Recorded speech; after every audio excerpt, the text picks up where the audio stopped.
have heard the phrase, "Women don't need feminism anymore." Although there are many people who think this is true, it simply isn't. Females are still victimized by inequality every day. We find these inequalities manifested in obstacles and prejudices that we all must face, sometimes without even realizing it. We find these in the workplace, in society, and in ourselves.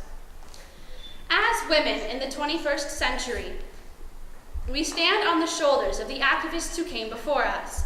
But will the next generation of women stand on our shoulders, or are we failing to make improvements to our condition?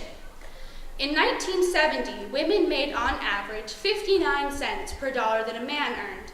In 2010, we'd increased that to 77 cents per dollar.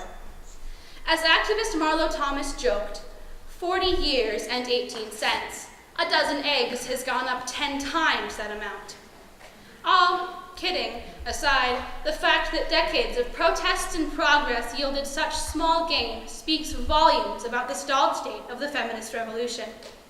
We need to work much harder if we intend to achieve true equality.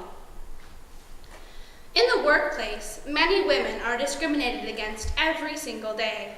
Whether this discrimination comes in the form of sexual harassment, lack of promotion, or the wage gap, it is incessant. Although women are, according to US News, more likely to graduate college than men, they earn much less money, even at entry-level jobs. By the same token, women have to prove themselves infinitely more than men do in order to make it far in an increasingly competitive workplace.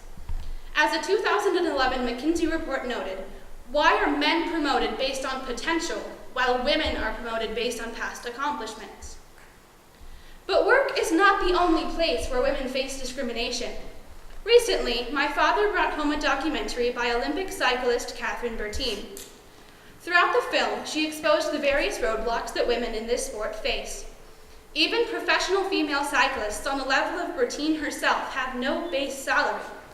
Because of this, women must maintain a full-time job while training in their spare time, while males get paid enough to train full-time.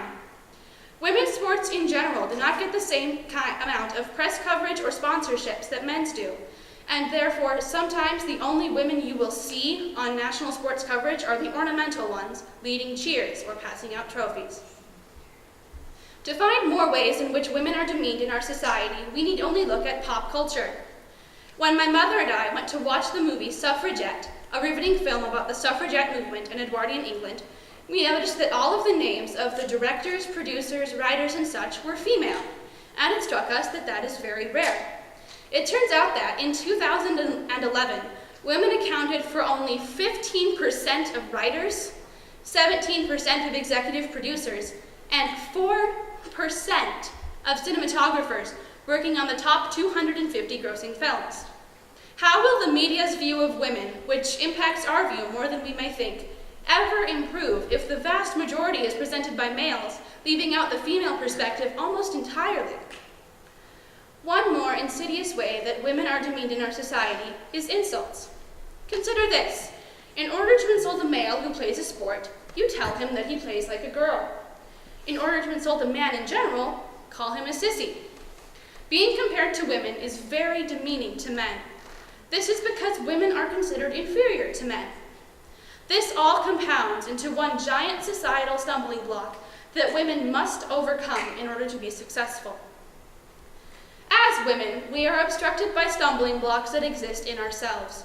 Because society has made us afraid to raise our hands and step forward, we remain quiet and obedient. As Sheryl Sandberg put it, we hold ourselves back by lacking in self-confidence and by pulling back when we should be leaning in. We bow to the messages that society gives us, the cues that say that it is wrong to want to be powerful. We must not speak out or be aggressive. We lower the expectations we have of ourselves, and this has to stop. The only way these barriers can be broken down is if we break them down ourselves. We need to stop letting ourselves fall into society's expectations before it is too late, and we leave the world in the exact same state as when we arrived.